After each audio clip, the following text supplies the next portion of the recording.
Thank you, Jennifer, and welcome to North Dakota.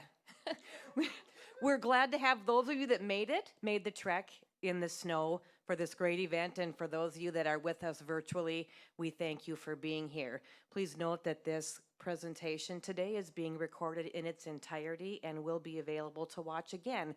The biggest thing that we're about here is education. So I really don't want to take too much time. I think that survivor video speaks for itself. It gets me choked up every time I see that, with all of those survivors that sent us their videos from not only across the United States, but across the world. All of them are survivors of aortic disease, whether it was aneurysm dissection or aortic valve replacement surgery. So we're just going to go ahead and get the education started today, and we'll pass it back off to Jennifer.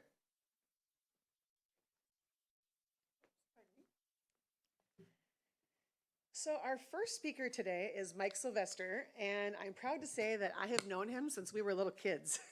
So this is pretty amazing to be here together in Fargo.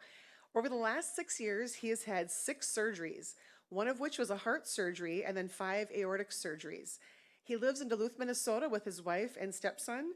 And I should also note that back in 1983, he was on Starcade, which is a video game show that I thought was so cool back in the day. So I'm especially grateful and excited to introduce him. So Mike, take it away.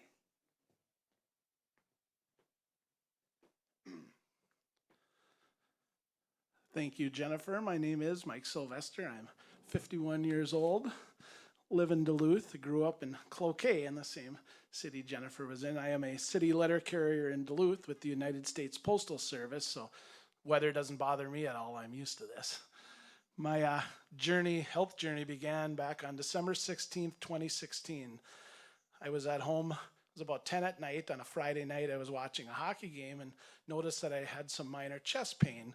Figured it was probably nothing, so I was going to go to bed. My wife is a social worker with St. Louis County, and they were in all-night negotiations, so she wasn't there. So I did what any normal 46-year-old guy would do when you have chest pain. You get in your truck and drive to the hospital.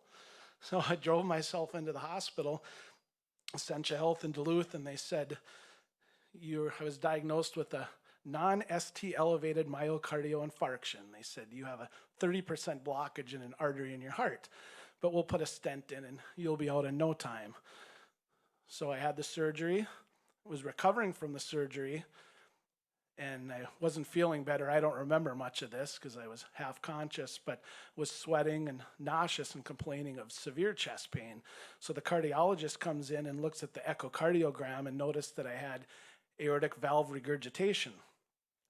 And he said, we need to run one more test to rule something out. Told that to my wife and said the 4 magic words that you need to hear if you're having an aortic dissection. That is, we need a CT scan. So he gave me the CT scan and noticed I was having a very severe aortic dissection that went all the way from my arch down to my intestines, and ushered everybody out of the room. And we were just talking about this earlier. They didn't think I was going to make it. It was so bad. So I had an 11-hour surgery. They got a huge team together in no time. Got out of the surgery. All my organs failed. My lungs collapsed. Spent a month and a half in a drug-induced coma. Woke up, went to Miller-Dwan rehabilitation for about a month. They dismissed me to go home and agreed to do 36 sessions of cardiac rehab. First day of cardiac rehab, I passed out and ended up in a wheelchair. My blood pressure was actually too low. I was on so many meds.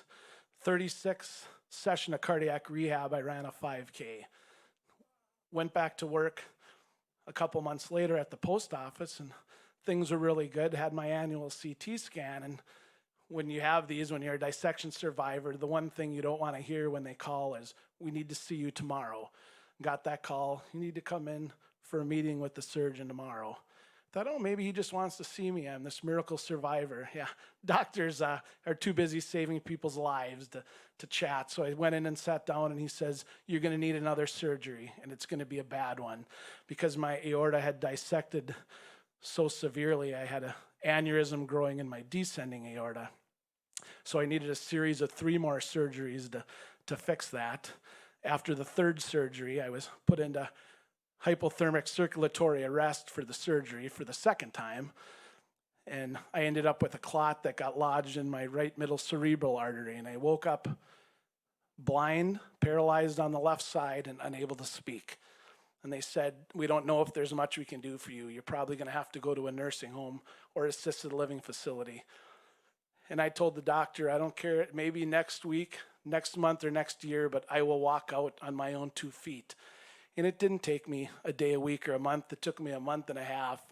And I walked out and went home. I agreed to do 4 months of outpatient therapy, completed that, and went back to work again. About 6 months later, it was the fall of 2019. My postal route is in Duluth, up by the mall in a very busy retail area. I was parked in front of a big box retail store, went to walk in, woke up in an ambulance, headed back to the hospital.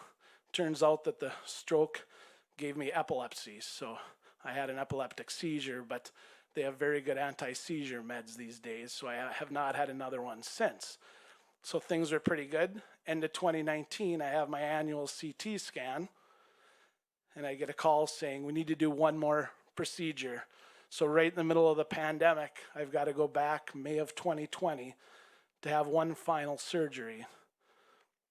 And it was the strangest thing, because if you go to emcee in Duluth, it's this hub of activity, and I walked in and there was nobody there because it was under lockdown.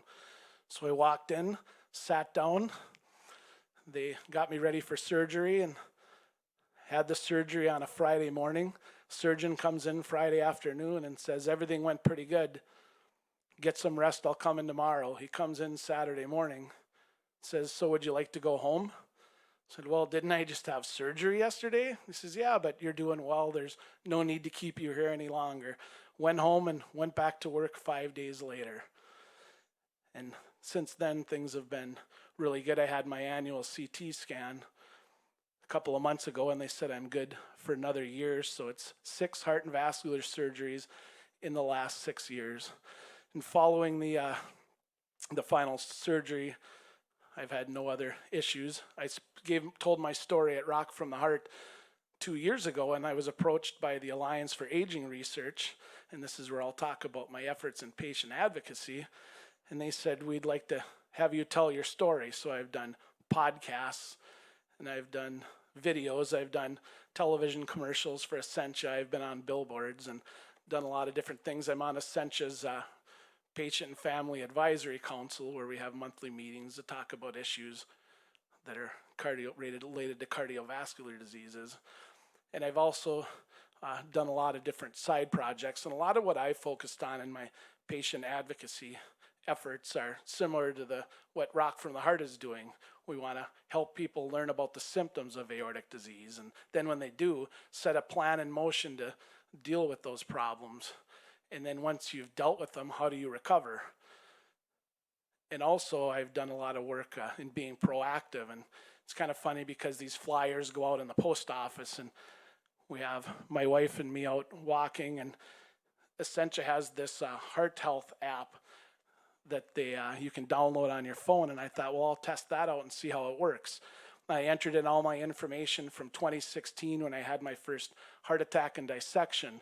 And it came back and said, you are at severe risk for cardiovascular disease. And I got an email about 10 minutes later from Essentia saying, please set up a meeting with a cardiologist so we can deal with your possible cardiovascular disease. So I think being proactive is very important, because I had all the risk factors for aortic and cardiovascular disease: high blood pressure, high cholesterol, and high body mass index. And I had a very unhealthy diet and wasn't getting enough exercise and never went into the doctor. So if I could urge people to please go in and have them check your cholesterol, have them check your blood pressure, and as Pete can attest to, have them listen to your heart, because sometimes those 3 simple things can prevent you from having heart or aortic issues. So I'm just trying to get the word out to people that, be a little more proactive, and maybe you can prevent some of these issues from happening. And just to sum it up here, because I could go on all day talking about all my issues, I'll leave you with my